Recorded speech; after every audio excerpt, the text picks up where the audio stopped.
Hello, everyone. Welcome to another MEER Talk. My name is Kaeza Fern, and I'm the Director of Communications at MEER. We are really glad to be getting together for another MEER Talk, and I want to wish everybody a fabulous new year. Today, we will be hearing from our guest speaker, Dr. Gulrez Azhar. Then we'll have a question and discussion period from a few people from the wider MEER community. And after that, we'll open it up for some questions or comments from all of you in our audience. Before we begin, I just want to give you some updates about MEER. We are setting up mirror experiments and are so appreciative of any donations that you can make to support the shipping of the experimental materials, including mirrors and other devices. I also just want to remind everybody you can make a monthly donation if you'd like to, and you would go to meer.org/donate. And we do thank you for all of those who are already doing that. Please write to community@meer.org if you want to be in touch. So I would like to introduce Dr. Gulrez Azhar. Dr. Gulrez Shah Azhar is a physician health researcher who has published extensively in public health and health policy domains, encompassing health systems, infectious, non-communicable diseases, environmental health, and climate change. Among many other accomplishments and published work, he is an Aspen Institute New Voices Fellow, earned his PhD doctoral degree in public policy at the Pardee Rand Graduate School, worked on non-communicable diseases and mental health cluster at the World Health Organization headquarters, and was a winner of the prestigious Erasmus Mundus Fellowship of the European Commission. We're so glad to have you. If anybody has any questions that come up while Dr. Azhar is presenting, you can send them to Peter Dines in the chat, and Peter will be showing up as co-host shortly. Okay, Dr. Azhar, so glad to have you. You can take it away. Sure. Thank you so much. Yeah. So, a part of my work was based when I was based in India. I was also an assistant professor at the Indian Institute of Public Health. The WHO work was just an internship. It wasn't like I wasn't working there. And afterwards, after my PhD, I moved on to Seattle. So I was a postdoc, a senior fellow at the Institute for Health Metrics and Evaluation at the University of Washington. So I was in the forecasting team there. So anyway. Okay, so this work I'm presenting was a part of my dissertation work for my PhD program in India. So this was a continuation of my prior work. So when I was a assistant professor at the Indian Institute of Public Health, we worked on developing a city heat preparedness plan for Ahmedabad. It was a pilot program, and then it was gradually expanded to other cities. And the idea was to pilot it and then scale up. So this work dissertation was in a sense because that work was for just one city. So this work was looking nationally at the country. And as a true epidemiologist, I was looking for, both time, place, all the three: time, place, and person determinants. So we will talk about it, and I'll try to keep it short. So people ask this question, like, why do you study heat waves? And again, all of this work started in 2010, more than a decade ago. So at that time, it was I had to make a case that why do you study heat waves? So I mean, in a sense, that's an issue of equity. It affects the most vulnerable people in countries like India, for example, people who don't have a home. They're homeless people or living in communities or neighborhoods which are not very climate resilient. Uh, it's a very reported understudied. In general, medical certification of cause of death is pretty low in India, and and heat wave deaths notification is also seems to be on the lower side. So those actual deaths would be far higher than what they're going on. And that was a part of some early work in Ahmedabad where we reported that when official reported deaths, because the way they're categorized, are in a few dozens, the actual excess mortality, for example, a 2 or 3 day heat wave period, were thousands, were 1,346, I think. We published it in PLOS One. So that's why we're saying that the deaths are underreported, and because they're underreported, they're understudied. The vulnerability to heat wave is also multifaceted, because it's not just exposure to temperature. It's determined by access to for example, water supply, the kind of neighborhood people live in, their own physical status, pre-existing conditions, their all those so many other things. There is a huge economic cost, because often the population in India is extremely vulnerable. They're poor, so if it's really hot and one cannot go out and work, that has a direct bearing on the economic situation, on the ability to eat even that day. Again, it's unjust because it affects people. Historically, there have been heat wave events. In the past, the European heat wave event was, uh, I mean, there are several papers which published. They talk about 70,000 deaths in a summer in 2003. The Russian heat wave, it was also a forest fire event. So these 56,000 deaths is, I mean, different papers have different estimates. It varies. US has seen several heat wave events in Chicago, in California, in Los Angeles, and others. In India, it's almost an annual occurrence now to see those heat waves. In the future, the temperatures are projected to exceed human survival, pretty much. Uh, just give me 1 second. Yeah, are projected to exceed thresholds for human adaptability. There are heavily populated cities, for example, Delhi. They would see uh, temperatures which are in excess of 95 Fahrenheit, 35 degrees centigrade, up to 200 days in a year. So, I mean, the minimum temperature wouldn't go down below 35 degrees centigrade. So, this is the kind of future we are looking at. And so, heat waves are likely to increase in frequency, intensity, their duration, and their impact. So, not deaths, and not just deaths, morbidity and other economic loss. So why do I focus on India?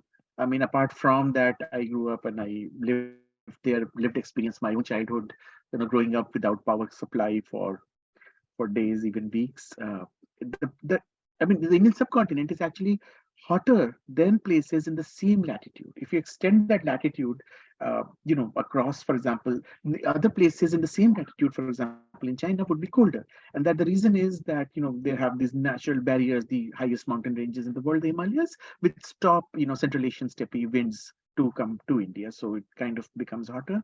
It is soon to be this year projected to be the world's largest country.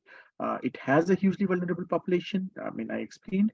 Uh, Interestingly, even though it's hotter and people are more vulnerable, generally, when you look at the published literature on heat wave events and health impacts, less is known. There are less papers from those parts of the world, from developing world. I mean, there are very few papers from Southeast Asia or Africa, the entire country, the continent, 52 countries. Even in India, they're relatively compared to the kind of people who are impacted, the numbers of people. And it's a study in extremes. A picture I think is pretty common to see. The melted asphalt on it's a Delhi street. Uh, why do I say India is a vulnerable country? Because it has a large population, tropical population. The vulnerability is multidimensional in terms of age, extreme socioeconomic status, housing characteristics, vegetation, health access. These kind of, I mean, there's some variables which determine health vulnerability, and there are some interesting contrasts to the kind of vulnerability we see in India versus what is reported in the literature. And I'll come to it in later slides. Really interesting. Health expenditure as a percentage of GDP is among the lowest in the world. We're talking about public health expenditure is only 1% of its GDP. The country, the WHO standards are far higher. I think the recommendations is 6 to 8% of its GDP. Uh, right now, catastrophic expenditure on healthcare is now the #1 cause of falling into poverty. It has exceeded dowry. So previously it was, the daughter's marriage which would lead families into poverty. Now it is expenditure on healthcare. Healthcare services in the private sector are expensive. Yes, there are some, social insurance programs, but yeah, again, approximately half of the kids are undernourished, and of women are anemic. By the recent National Family Health Survey, I think the numbers for stunting and wasting would be around, I think, 40% of the population of kids. And that is huge. I mean, if you think of stunting and wasting and child malnutrition, you usually think of sub-Saharan Africa. But the Indian numbers are also really scary, perhaps higher than African numbers.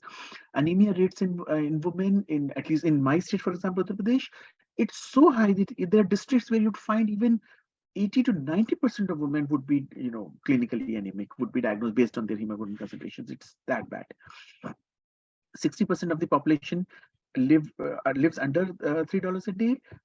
Half of the households roughly don't have indoor water supply. 42% wouldn't have bathing facilities. Around half, and again, there have been some recent initiatives by the government to set up indoor toilets, but using the previous 2010 census numbers, the last available, half of the households don't have an indoor toilet.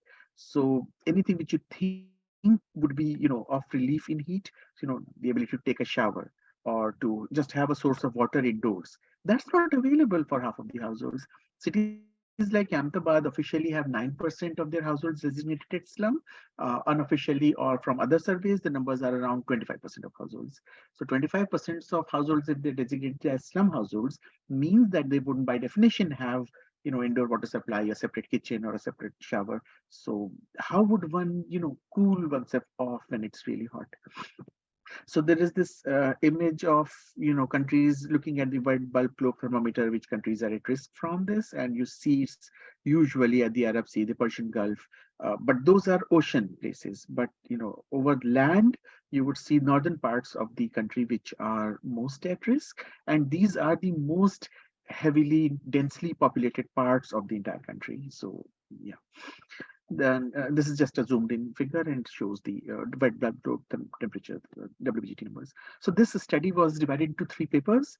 And as initially said, in a true epidemiologist fashion, it was time, place, person. So I did this vulnerability assessment, which looked at places in the country which are at risk from heat wave deaths, uh, a person in terms of future estimates of how many people are likely to die from heat wave deaths, and then adaptation. So what should people do and what they've been doing so that they can live through. And these adaptations would be different. For example, what works in the West, for example, air conditioning or indoor or walk-in cold rooms, those kind of things are not available. So then what do people in those settings in low-income countries in India do to live through high temperatures when I mean, the last estimate was 300 million people do not have even a power connection at home. Many do not have ability to pay for air conditioning, buy air conditioning, pay the power bills which come with air conditioning. If they have a power connection, doesn't necessarily mean that they have regular power supply. So those kind of things. The definition of an electrified village is that there is a power line which comes to the village. It doesn't mean that all households in the village actually have a power connection. So those kind of things. Okay, so the first paper, when talking about vulnerability assessment, the idea was to create and map an integrated district level heat vulnerability index for India and to identify the most heat vulnerable districts in the country. So and this is not the places which are the hottest, right? I mean, the idea is that some places, if they have historically been hot, people are used to hotter temperatures, high temperatures. For example, in the US context, people living in Alaska versus people living in Phoenix, Arizona, they are used to different temperatures, right? So it doesn't necessarily mean that, it's just the temperatures that determinant. It's a combination of vulnerability, which determines one's, vulnerability to heat. So how did I do this work was took data from the census of India 2011, and that is the most recent census. The current census hasn't actually begun, and there was due to COVID. I hope we get this data soon.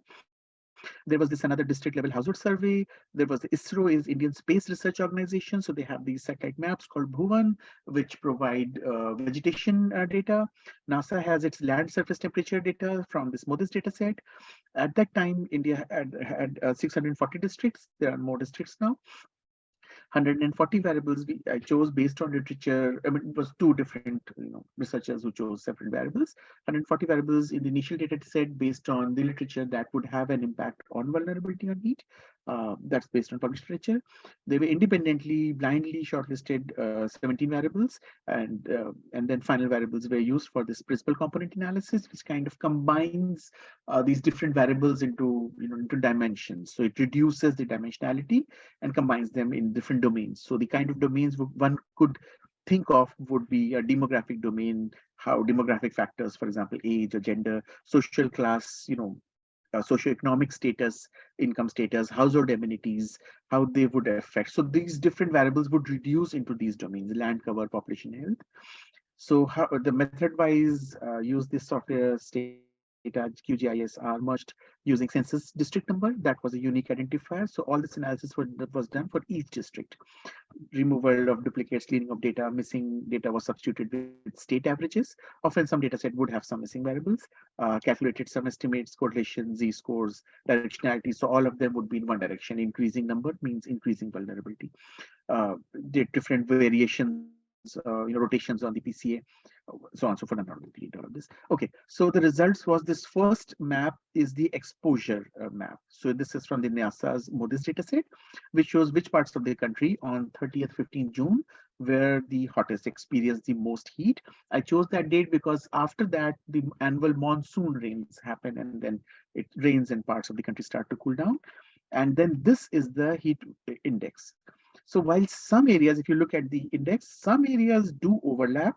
So in terms of heat and vulnerability, so they are both hot and they're also vulnerable to heat. Other areas do not. And those parts, as you can see from the map, are in the central parts of the country. So you don't find any big cities. I'll talk about this. So what is this index? This is kind of a relative ranking of all of heat wave vulnerability for all districts of the country. Uh, High and very high heat vulnerability index districts are, I mean, we see are in the central parts of the country.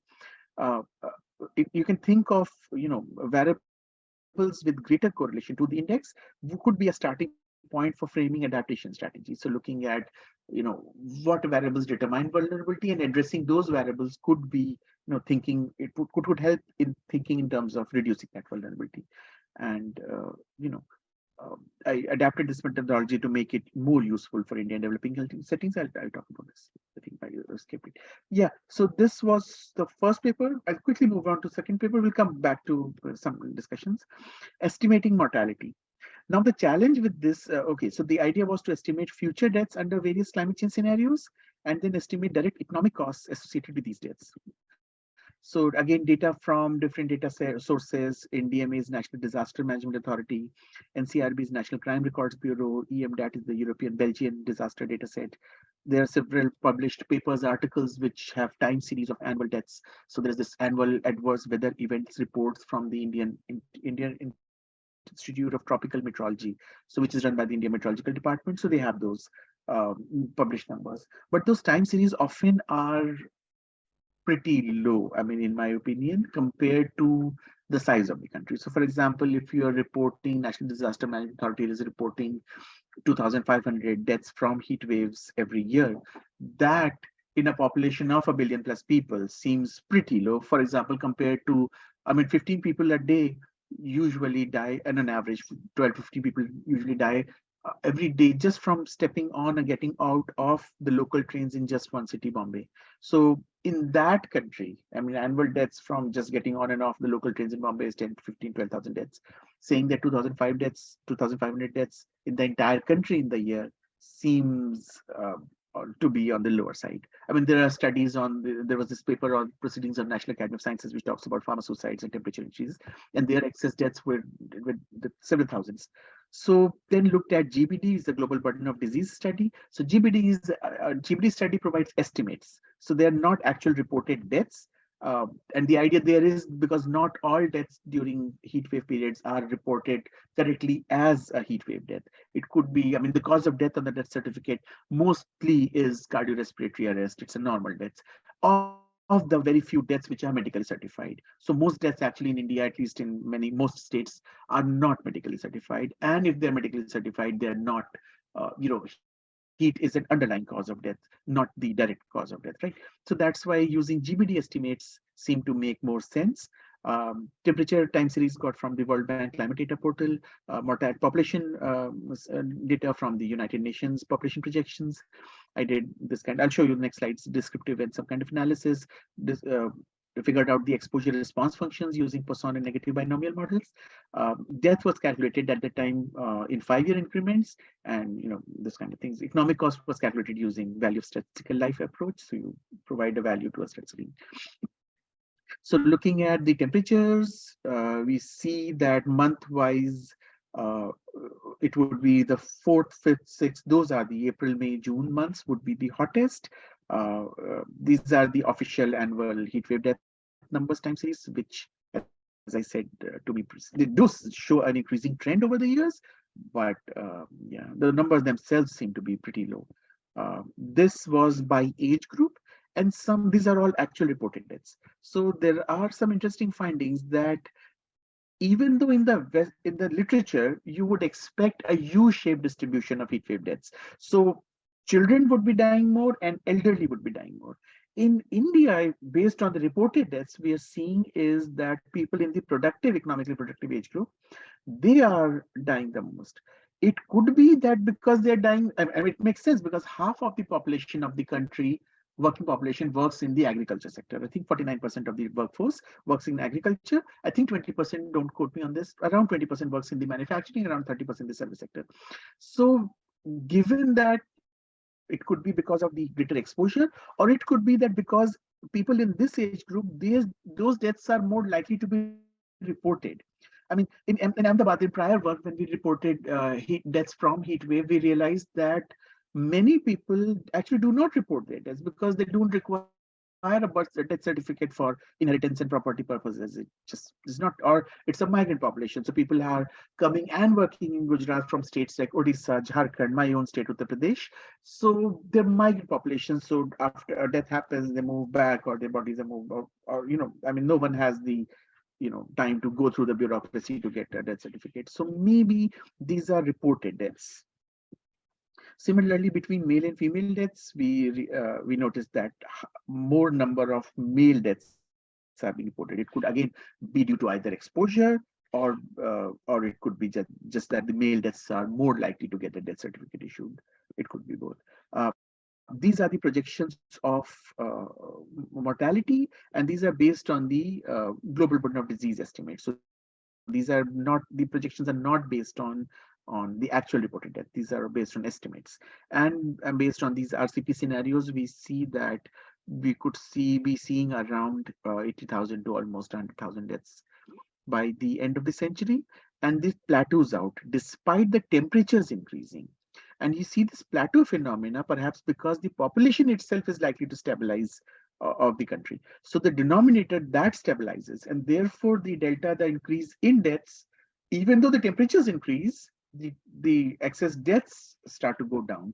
But then also it would be interesting to do this by age group, because then in the later parts of the later decades of the century, you would see a difference in age distribution of the population. So there would be more people in the elderly age group, and perhaps then they are more likely to more vulnerable to deaths. So it would be interesting to do this analysis based on age groups, but unfortunately we didn't have data, existing data by age groups to to calculate those coefficients and then use them on. So these are I mean, I tried different, scenarios, different thresholds, population, different things. So we basically are looking at 85,000 excess deaths per year by the end of the century. Uh, then, yeah. So in terms of, there's just a lot of, I don't think I should have put up this slide. There's just a lot of, I don't want people to look at, to look through this. So in terms of discussion, greater increase in minimum and mean temperatures, then maximum temperature, this was interesting. So what we are seeing is that the time at night when people feel relieved, that, I mean, the idea is that, okay, it's hot in the day, I could get a restful sleep and be fresh next day. That is becoming increasingly hard to get because you're seeing a greater increase in the minimum temperature than the maximum temperature. If you look at heat wave deaths, if there is a heat wave event which happens for several days, for the same increase in temperature, you would actually see higher deaths on later days because people don't have the time to their body to cool off in the night. So that's why we are seeing a decrease in range of those temperatures.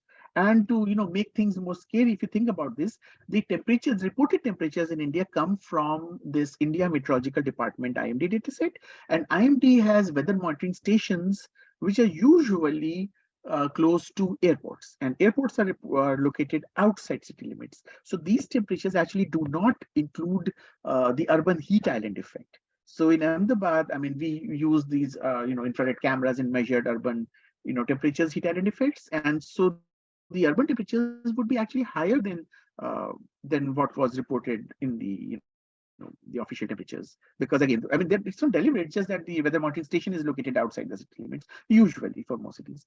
So we are noticing there is no respite at night, and people unable to control their thermal environment obviously are more vulnerable. And again, air conditioning, for example, penetration or usage rates, the overall in the entire country are still in single digits. So yes, in big cities, Delhi and Ahmedabad, people living in cities do have more air conditioning, but overall, nationally in the country, it's still in single digits. It could grow very rapidly. In China, we saw those numbers jump from single digits to almost 90% within 2 decades. But then India, if people do that, the source of power in India is coal-based majority. So if the entire country switches on air conditioning, which is based on coal, it would lead to an additional 1 or 2 degree rise in temperatures from the emissions which come with coal. So anyway, that's a different discussion. So we noticed around 9.5% rise in mortality per degree rise in temperature. 84,000, I said, in the worst case 8.5 scenario on the median population projections.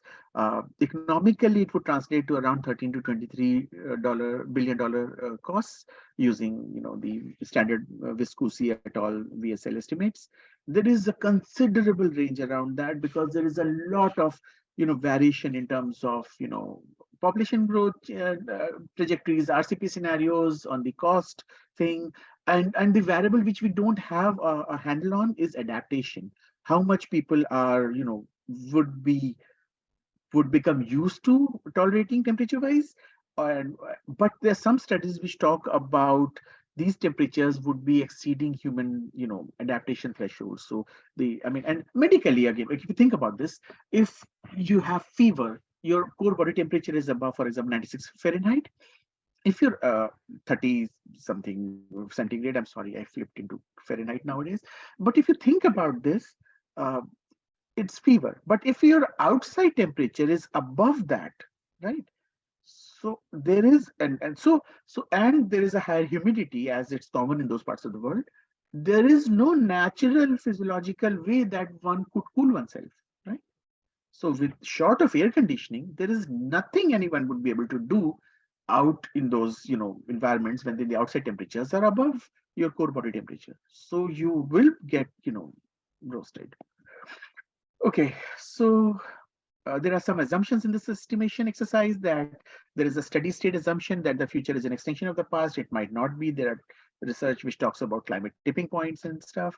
It could be possibly a non-linear relationship instead of a linear relationship in terms of temperature and mortality. And most likely it is a non-linear relationship with 1 degree increase in temperatures from 40 to 41 degrees centigrade wouldn't translate to the same number of increased deaths when the temperature increases from 45 to 46 degrees. So that 1 degree at 45 would actually show far more deaths than that 1 degree at so it's quite likely a nonlinear relationship. The trouble is you would have very few data points at those extreme temperature events, at those extreme temperatures. There is an absence of district level day-wise heat wave deaths by age and gender. So that could be correlated with temperature data. And then there is a difficulty. The challenge is characterizing human adaptation to elevating temperatures. I mean, we have evolved from the past. So, but is there a limit to that? So that we don't know. Yeah, I mean, I haven't been able to. I've been thinking about it, but how do I characterize that? So then the third paper, quickly, I think, yeah, I'm going fast. I'll finish it up, is about adaptation. So the idea is to build a general framework describing where and how those deaths occur. And then based on that framework, identify intervention points and ways to intervene. I explained my prior work was on city level heat adaptation plan. And now I think that that was just a small part of a larger puzzle. So I'll try to explain what I think is a larger puzzle. Again, It's just the way I think about this. So thinking in terms of individuals, think of the first row would be exposure, individuals is the second row. So individuals are exposed, they recognize that they have some kind of symptoms. To to those symptoms they could seek care within their homes, or they could, if things go worse, they could go out and seek care, out as into a hospital healthcare facility, and that from there they could either recover, which I really hope, or they might not and they might die. So then at all of these stages of increasing disease exposure and then environmental exposure and then increasing disease severity, you could also think of prevention. So you could do, at an early exposure stage or before exposure, you could do what's called primordial prevention. And so we're thinking in terms of what they call natural history of disease, right? So you could do a primordial prevention there. So just reduce the exposure, reduce the risk factors, right? You could do a primary prevention and at an early exposure stage, or you could do a secondary prevention. Secondary prevention is what is typically called, treatment. So, you admit into hospital, you get treated. Or tertiary prevention is when you do, limitation of complications. So some disease has occurred and some complications will happen, but you're trying to prevent those complications. So you can think of these different levels of prevention based on the kind of exposure and the kind of progression of illness, sickness, disease, right? So then how do we think about this? So again, so just hold that in your mind. I'll explain. I'll come back to it. Okay. So methods. So for this study, what we did was semi-structured interviews, or different experts, included academicians, climate health researchers, medical doctors, community activists, urban planners, lawyers, policy advisors, anybody and everybody who could have an opinion. Thematic questions on the questions on the perceived scope of the problem. Do you think it's a major issue? Everyday lived experiences of people, exposure, how do they recognize that exposure, in-house, outside care, different subgroups, for example, women, people working in the outside in the field, people with, disabilities, those kind of things.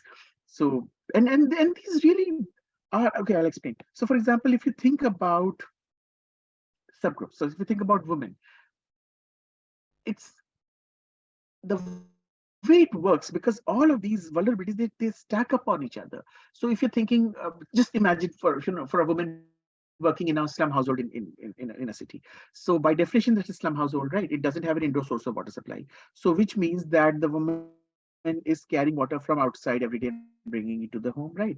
The household doesn't have a shower, so she can't take a shower. If it's a multi-family household, probably a father-in-law is living there, so the woman is likely covering her head, in at least in front of the household, in the father-in-law, the kind of clothes women wear at home. So it's a 6-yard long sari which is wrapped around as a petticoat inside the blouse, everything. It's a slum household, by definition doesn't have a window, it doesn't have circulation, there is no separate kitchen, so she's cooking inside, right, the room. The cooking fuel is biogas, wood shavings, those kind of things. It's a smoky hot inside. The roof is a corrugated tin sheet, which heats up, it makes it like an oven. So it's hot outside, it's smoky hot inside. The kind of clothes you're wearing, you don't have a water supply, you can't take a shower, right? What would you advise women to do? Like drink plenty of water to stay hydrated. But notice there's no indoor toilet.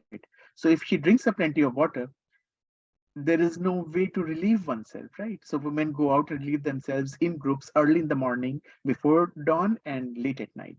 So women intentionally dehydrate themselves to, because you can't really. So this is how this vulnerability works. It's stacked on top of each other. It's not just the temperature, it's the kind of house, the clothes we wear, the work we do, all of those things, yeah, so on and so forth. I'm sorry. So coming back to scope and scale of the problem, people identified that it was a uniquely difficult situation. It's kind of a tip of an iceberg. I kept on hearing this word over and over again. People were really bothered about the increase in night warming compared to day warming. Their vulnerability, there were subgroups which were extremely specially vulnerable. So laborers is manual laborers, people, blue collar workers working in the unorganized sector. There is no income wage guarantee. People collect on the outside of city limits. They wait if they could get like the work, some work that day. They don't know if they're going to get work or not. People, I've read anthropological descriptions of how people feel after a day, or no, after a full day of backbreaking work. I mean, people often take route of addictions or alcoholism to get rid of that body pain, which happens after a full day of work in blistering sun. Rural and urban poor people, because the agricultural landscape uh, seems to be dire, because as I said, 50% of the workforce, almost 49% works in the labor force, works in the agriculture sector, but the contribution of the agricultural sector to the GDP is only 6%. So I think that's the number perhaps might have improved a bit. So I mean, a lot of people are working in economically less productive, uh, sector. So it's challenging. I mean, from states like mine, annual, seasonal migration is so much a part of culture. That entire culture and songs have developed around women longing for their men to come back every year, and in the harvesting season while they work out in big cities in the other parts. But it's the entire culture has developed. It's been happening since decades. Air conditioning is unaffordable, it's expensive, and urban infrastructure also is crumbling. So what's happening is, when you see these people moving to urban cities, uh, cities, unlike China or other places where they're planned cities. In India, it's not. So people end up on the city outskirts. That gets regularized as time goes on. Uh, uh, I mean, the sheer scale of that problem of this issue is huge. So in the between these two censuses, census 2011 and 2010, 2001, we saw, I think, close to the number, I think, was 100 million people had moved from rural areas to urban areas.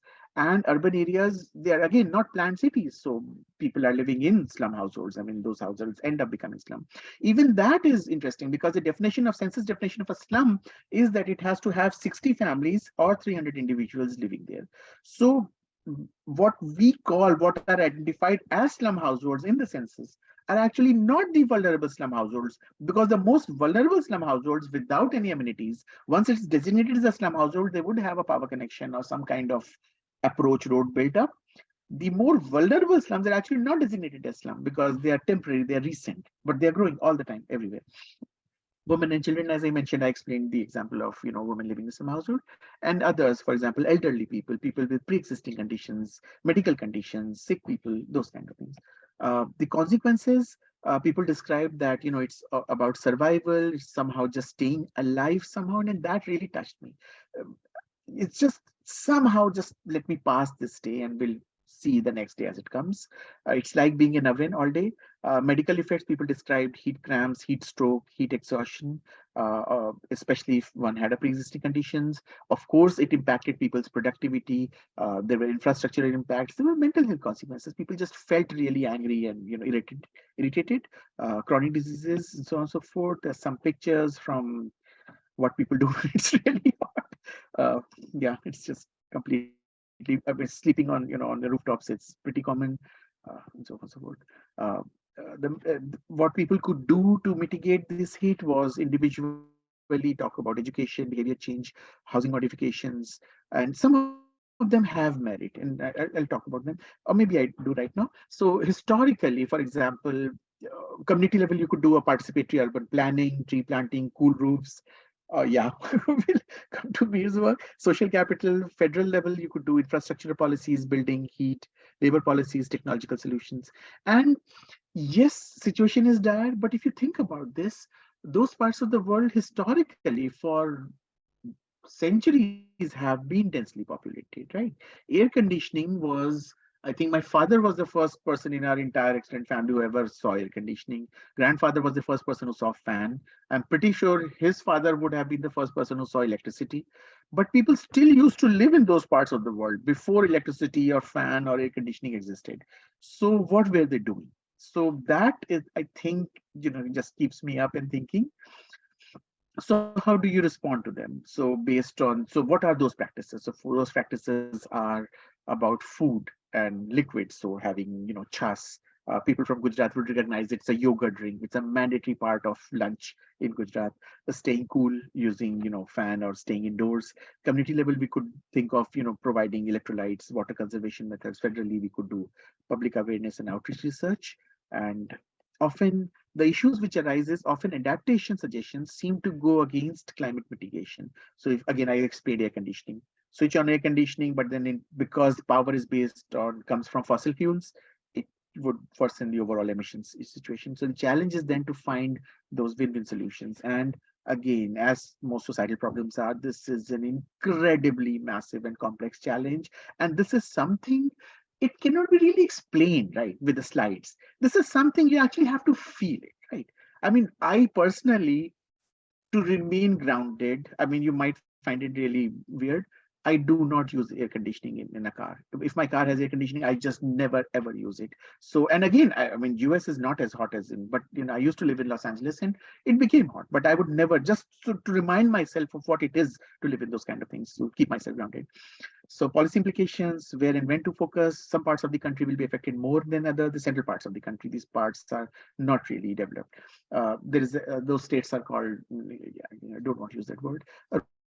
Rural and urban poor have unique exposure and vulnerabilities, so it's different based on the kind of work they do and the infrastructure they are surrounded with. Males in the working age group are, we saw from data, are dying more, and deaths will increase in the future and plateau out by the end of the century. Not because the temperatures are going down, because the population is stabilizing. What to do to reduce human and economic impacts? Adaptation requires a combination of strategies. Subgroups need special focus measures, and what we need most is bottoms up ethnographic research in those parts of the world. So now this is the kind of larger puzzle which I said city plans are a part of it. So you could think of, I'll not read up the entire thing, but remember, if you read the columns, it says exposure, recognition, in-home care, out-home care. So we're talking about as things are progressing, becoming worse. And then in terms of rows, you can see individual, community, and federal actions. So the kind of things you could do at an individual level, at a community level, at a federal level. So now this to me seems the larger picture. And for example, the city heat preparedness plan would become in the community row at at a exposure and recognition level. So you could have, and then so but the challenge. So what I'm trying to say is that city heat preparedness plans are just one small piece of this larger puzzle. So when we're thinking of heat adaptation for such a complex challenge, I mean, this is the kind of slew of measures, and this is just iterative. You could think of so many other things to do at different levels. So for example, for a federal level, to reduce exposure, you could have agreements to reduce global emissions, those kind of things. At a community level, you can do things at a city level, and then individually, can do different things. I don't want to read this, there's a lot of text. Yeah, okay. So that was pretty much it. This was my committee, and in true Rand fashion, the committee is completely interdisciplinary. Gary is an anthropologist, Raphael is a mathematical modeler, Jamie is a public health person, Shubai is an economist. So Rand is interdisciplinary. You would never have two people with the same in the same research team, just never happens. So yeah, it had, I mean, this dissertation won several awards. It was, yeah. And so as Eric Kleinberg, the Chicago Heatwave person, he says it's the silent and invisible killer of the silent and invisible people. Yeah, please, I think that's it.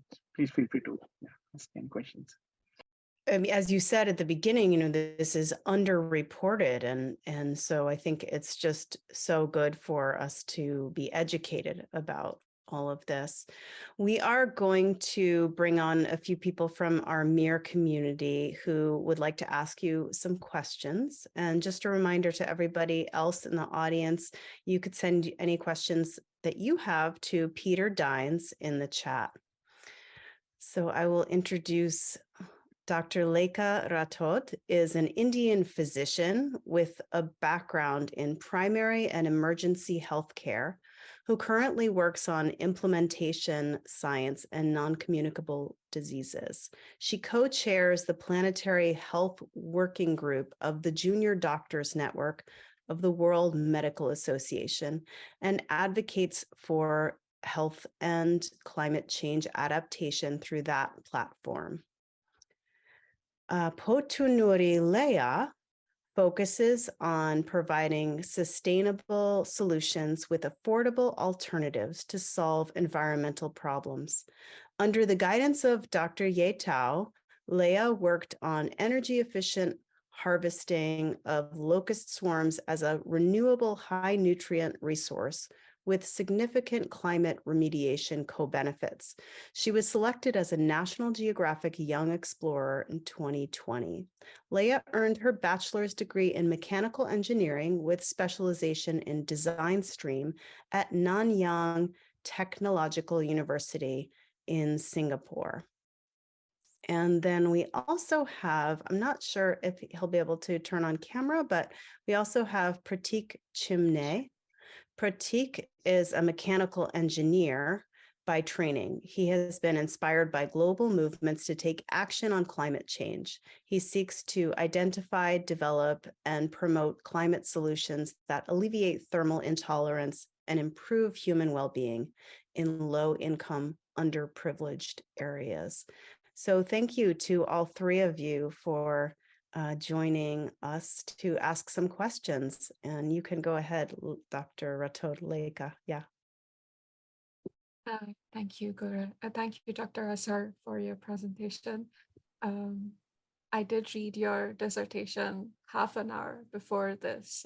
I went through it briefly, and I already have 3 questions.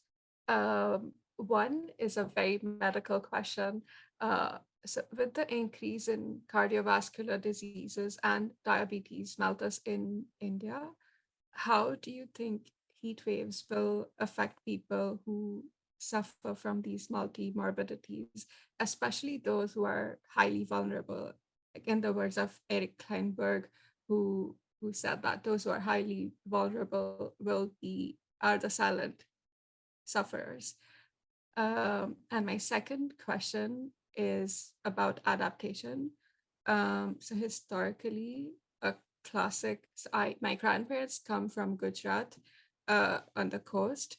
So with a classic cultural adaptation used to be in rural households was to sleep in the veranda at night because it is cooler when it is at night. So as it gets warmer at night, how can families adapt? Because the ambient air temperature is warmer. So like, as you explained, if my core body temperature it does not work physiologically. So how do we adapt? That's it for me for now. Thank you. Thank you. Now this is going to sound the first question about the medical conditions. See, vast majority of deaths during a heat wave event, when you look at the reason for the deaths, are indirect deaths. What we call indirect deaths. Direct deaths are when heat stroke, sunstroke is the immediate cause of death. Indirect deaths is when when a person is already sick and the body's physiological reserves are stretched to the max, and then heat or increasing temperature adds to the already stressed situation, and the body gives up. So diabetes is the number one risk factor for coronary artery diseases, CADs, and heart diseases is the number one cause. And people in India, I mean, the entire thing, the metabolic syndrome like obesity, all of that, people in India see their cardiovascular diseases happening to them a decade earlier than the rest of the world. And obesity, because of repeated, I mean, and again, this is all, I don't know if it's established or not my strength, but what I heard was, given the repeated famines, our population is more vulnerable. It adds more, weight far too quickly compared to other people, given the way our diet is. And heat on top of that, makes it just all really worse, because we see this spike in all-cause mortality, which during a climate change event. So yeah, people with pre-existing conditions would be and are at super great risk. And that exactly. And the other question was about sleeping out in the open. But when the ambient temperatures are above your core body temperatures, then how does one cool off? So yes, I remember in my own childhood sleeping outside, but then there was another risk of those mosquitoes and getting a malaria infection. So yeah, it's always a trade-off. And I again really don't know, like what would one do? I mean, you could wet your sheets, you could probably have those, grass curtains, some cool air comes through that, but yeah, how do you? I mean, that's why those are the kind of things which, if you think about this, start thinking about this, and if you have experience living in those parts of the world, that's enough to keep you up like all night thinking about what do you do. So I really don't know what to do. What would one do? Yeah. Thank you. I, I found thing fascinating during your presentation when you said that people use a lot of air conditioning, but the energy comes from coal. So it is a vicious cycle. And when we look at greenhouse gas emissions on a wider scale, because I have seen countries negotiating in the UNFCCC process, and it's always a difficult conversation between different countries as well. It's, it's super complex and there's no one solution. Yeah.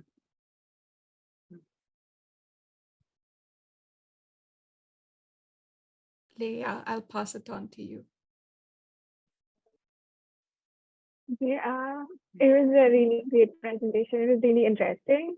So since I'm more about sustainable solutions and more about that, one thing that I wanted to ask was, like you said, some of the proposed solutions are like the usage of air conditioners or fans to cool down, but you also mentioned how it affects the local air temperatures and the climate crisis by like increasing energy demand as well. So recently I was also working on vertical farming and found that the concept of green roofs also have increased relative humidity, which leads to like small to no elevation of the wet bulb temperature, which is considered to be which matters for the physiology. So often they are very contradicting, like these solutions. And I understand that MEER has been, the project is about passive cooling strategy, and it seems to be free from like these issues. But I just want to know, like, what is your opinion? In your opinion, what is the reason that simple, affordable, but not really profitable solutions like MEER are continually being ignored? Like, what do you think would be the reason? I mean, yeah, some of the most fascinating observations I had there in Gujarat was the for example, housing. So in Gujarat, there are these houses which are called pole houses, POL. And pole houses you find in the old city in Ahmedabad, for example, and they're made of everything about them is designed. To me, it seemed that they were designed so that they could withstand the increasing temperatures. So you had these extended canopies, the shades. There were multiple windows, so air circulation would happen. The material was insulation. Water was stored. Instead of black tanks upstairs, it was stored downstairs, and then it would be pushed up and used. So because it was stored in the basement, water remained cool.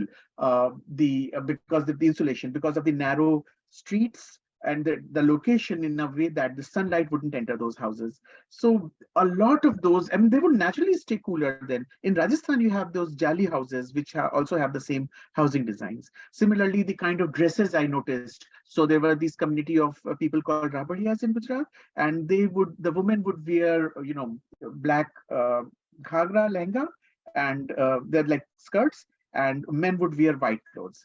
And if you think about, again, I'm a biology medical doctor person, but I'm pretty sure a physicist would know more. So the colors have some, relationship with the kind amount of heat, a cloth or something would absorb or give out. So white perhaps heats up the slowest, and it cools down the slowest, and the black clothes, they take on the heat the fastest. I think it's the coefficient to the power 4 something. I forgot the equation. So if you think about, the women go out for brief periods and come back in. So maybe that is one reason they were wearing black clothes. And men, because they are more likely to stay out and work, they are wearing white clothes. Also, the jewelry women were wearing, really thick silver jewelry. If you notice, silver is the best or second best conductor of heat.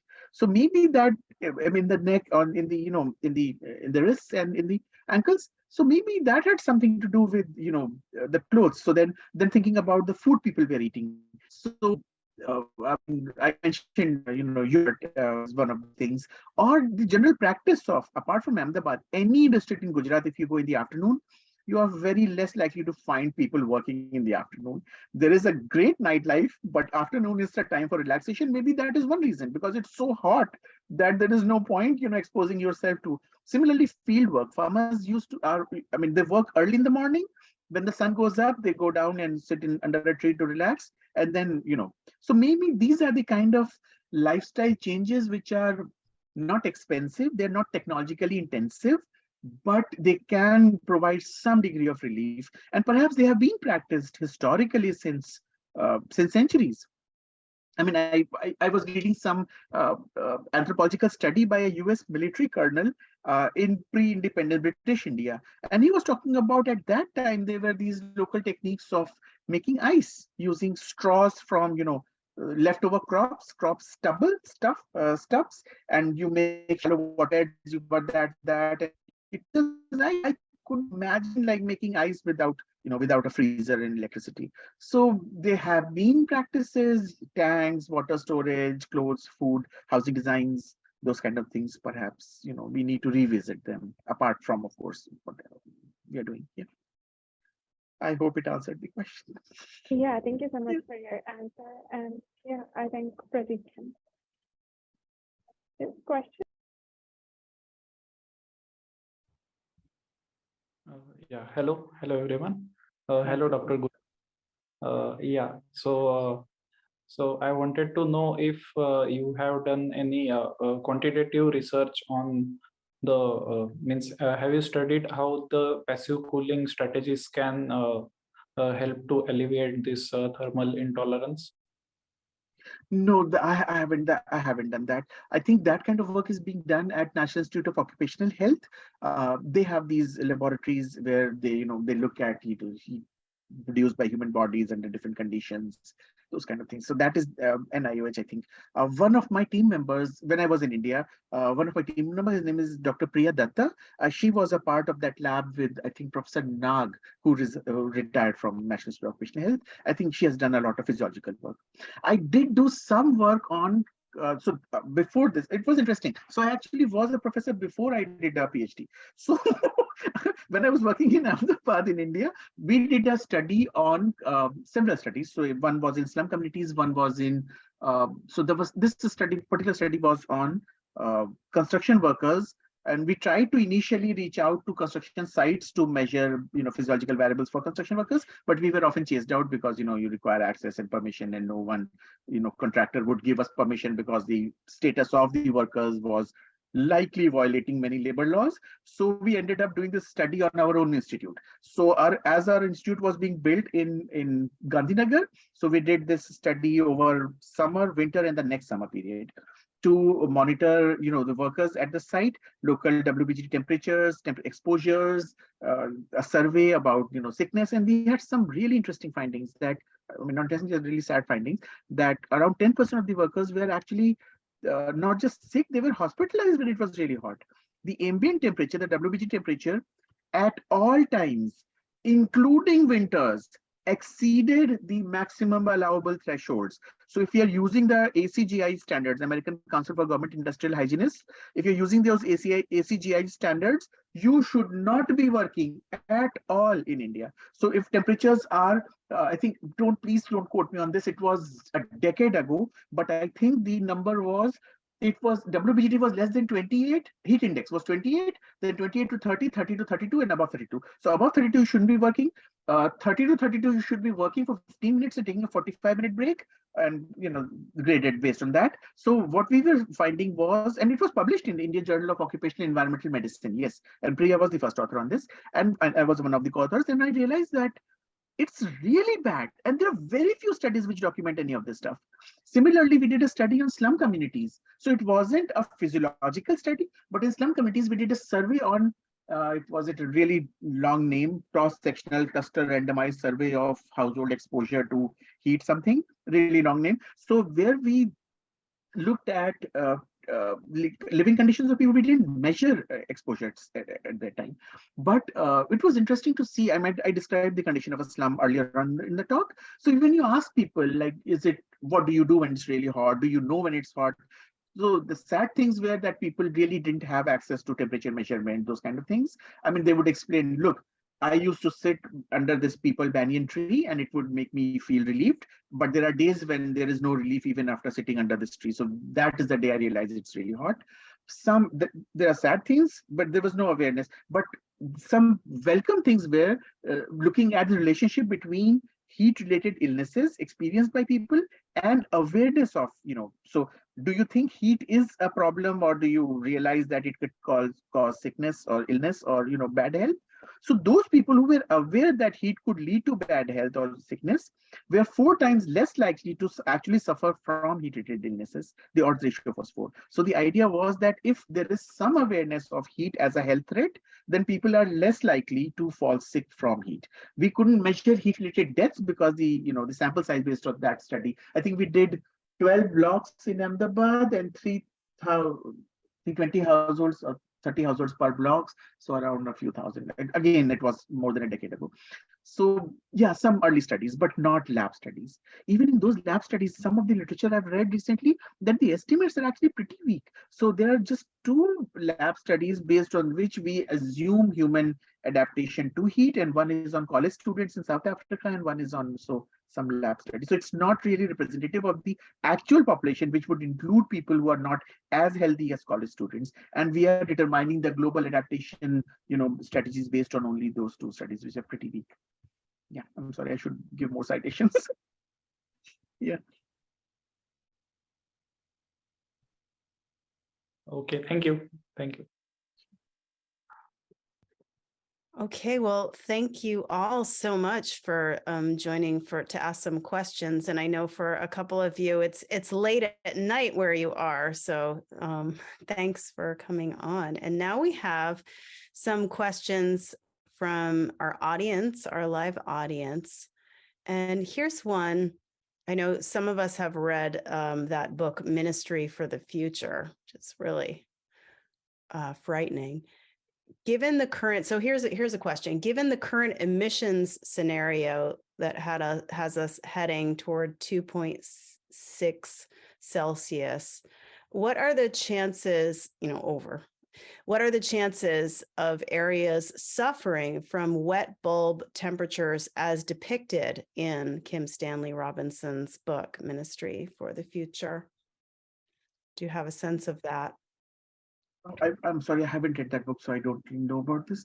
But what we would see possibly is often people imagine increasing temperature. I mean, see, first of all, it's insidious, right? So unlike an earthquake or a flood, I mean, those deaths are not visible. You don't see dead bodies right on the street. I mean, we actually do. I mean, it has happened in that. I mean, there was another paper I did for 2010 heat wave in Ahmedabad, and their ambulance drivers actually described people lying dead across on the street during that period. It was 22nd May 2010, and similar findings. In fact, I mentioned Priya. She mentioned some similar things happening in her state in Odisha and Bhubaneswar and Karan. Those places are really, really hot. But what we would see is it's less visible, but the impacts would be that, because parts of the country would become unlivable, we would see mass migration. And I mean, when we think of climate migration, we think of people crossing international borders, and the scale and those estimates are also huge. I think the numbers vary from 150 million to up to, I think, 1 billion people by the end of the century, but that's just unimaginable. I mean, the Syrian refugee crisis, there was close to 750,000 people who moved to Europe, and you saw the political of that. Those parts of the world we are talking about, India, 1,400 million people live, and the kind of movement we have seen historically was the partition migration was 10 million people. So these numbers would be huge. I mean, you could call it a climate migration from the hinterland to people moving to places which are still livable, or you could also think of it as some kind of economic migration. And it's really hard to delineate those reasons. Maybe because the crops failed, it's just impossible to work outside. I mean, farming still is not as mechanized as it's here in the US. So people physically work in their fields. So then if farming is physiologically impossible, then people move on to cities to work. So if that is a climate migration, or is that like migration seeking work opportunities or economic reasons, we don't know. But the sheer scale of that is huge. And between the 2 censuses, we've seen 100 million people move from the rural areas to urban areas to cities which are not prepared to take them in. So they end up living on those some communities. So yes, we will see across international borders, but in places like India, which are surrounded geographically by by borders. So like you are not able to, you would not going to cross Himalayas to go to China. I mean, you can't, like the highest mountain range in the world. You are not going to cross over to Pakistan because, it's Pakistan. And then there is also the peninsula. So you have the Bay of Bengal and the Arabian Sea. And if you go on a boat, where would you go? I mean, Australia would probably take a long time to go to by boat to Australia. So there is nowhere to go from India. So there is going to be a huge movement of people. That's what I think. It's not supported by any data. It's just my nightmares, but it's a huge movement of people. And I don't think our infrastructure is prepared to, in cities or in those parts of the world, to take in that number of people. Yeah. Yeah, and there had been another question about relocation, so thank you for answering about that. So this is kind of a follow-up. You mentioned about the reporting of the deaths, and there's a question from Rebecca. What happens to the bodies? Why is there such bad reporting on the medical, in terms of the deaths of the poor? You talked a little bit about that during your talk, but is there more speculation about that? It's a reflection of the bad state of healthcare in the country. Public healthcare system is extremely weak, dysfunctional, uh, uh, and it varies. So, for example, states like Goa or Delhi, which are more urban, they would have a higher proportion of all their deaths being medically certified, as compared to states which are not as developed. For example, my state, Uttar Pradesh, is the largest state by population, and the population is 160 to 180 million people in one state. If it was a country, it would probably be like the sixth largest country in the world by population. But the healthcare system is extremely weak. I mean, more than half of positions of government doctors are still vacant. There are just not enough people. There are no doctors. The state doesn't hire. The treasury doesn't have enough money to pay salaries. Those kind of things. So what you end up in practice is that I think a single digit, I think 5 or 7% of all deaths in my state are actually medically certified. So we just don't know why people are dying. Yeah. Wow. Here's a question from Jonathan. Does the region that you studied also have cold wave events? And the reason for asking, if a simple passive system for cooling the living space by 5 degrees Celsius a year round is installed, would there be an increased danger to people during cold events or a need for increased heating fuel at those times? So this is interesting. So the place this study is from, this study is for the entire country. My previous work 4 years was in Gujarat, Ahmedabad. Gujarat actually really doesn't have a winter season. So when I moved there for that job, I asked my boss that, look, it's really hot. So he said, you're really lucky. There are only 2 seasons in this city. It's either hot or it's really, really hot. Consider yourself lucky. You're right now in the hot season. It was October, November. So cooling cold deaths are not an issue in Gujarat, Ahmedabad. I was born and grew up in the state Uttar Pradesh, the largest state I mentioned. Yes, it has a winter season. And yes, right now temperatures there would be around 2 to 5 degrees centigrade. So yes, cooling is a problem. And yes, cold wave deaths do happen there. But with cooling, you could actually have shelter. So there are these, what they call rambaseras, where you could spend the night. It's heated. It's a shelter kind of thing. The trouble with hot is, like, with cold, you can wear more clothes, right? You can stay indoors. With hot, you can't. Like, once you've taken off all your clothes, then what do you do? Yeah. Well, I do, I have one other question and then we'll close.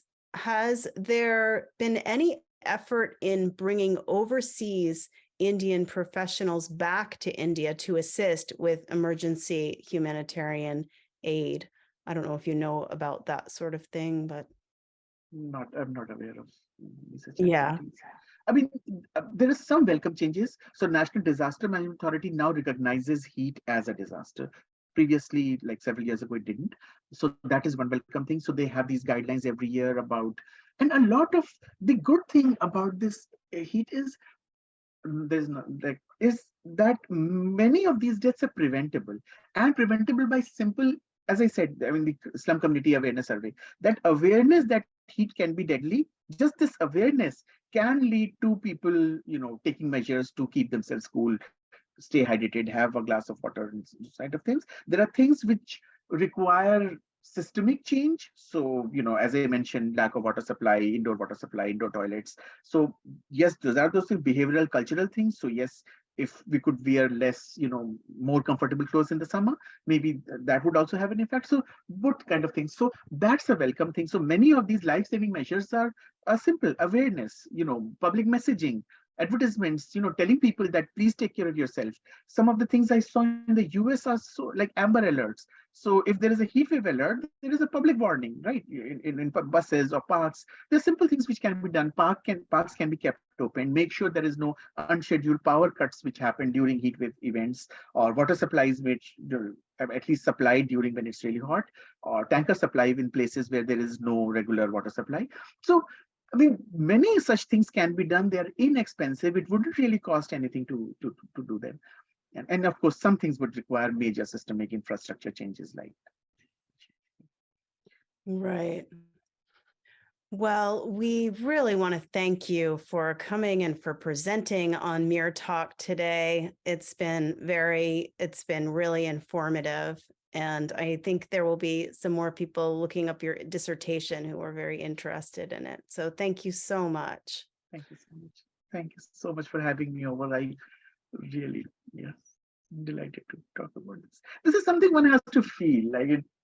Just really, how do you describe, that feeling when there's just there's nothing you can do about that. Yeah. Well, continued, wonderful work to you. Thank you so much. Thank you, everyone. At MEER, we are working to help educate the public while also developing a solution to the warming on the planet. We invite you to continue learning about Earth's energy imbalance and climate science on our first principles and FAQs pages on our website. At MEER, we're an almost 100% volunteer staff with only a few paid student researchers at the moment. So please do consider making a monthly donation of any amount if you have enjoyed being here or watching our MEER talks on our YouTube channel. We also have a Facebook page, so do check that out. It's MEER SRM on Facebook. And you can also find Twitter, the same thing, MEER SRM. And just so you know, the donations that you help they do help fund materials and sensors for solar reflector field experiments and basic expenses. So thank you for that. And thank you for everybody for being here with us at the beginning of 2023. Tell somebody you know about MEERTALK, and we will hope to see you next month. It's going to be Sunday, back to Sunday, February 5th. So I will see you then. Thank you all for coming. Bye for now.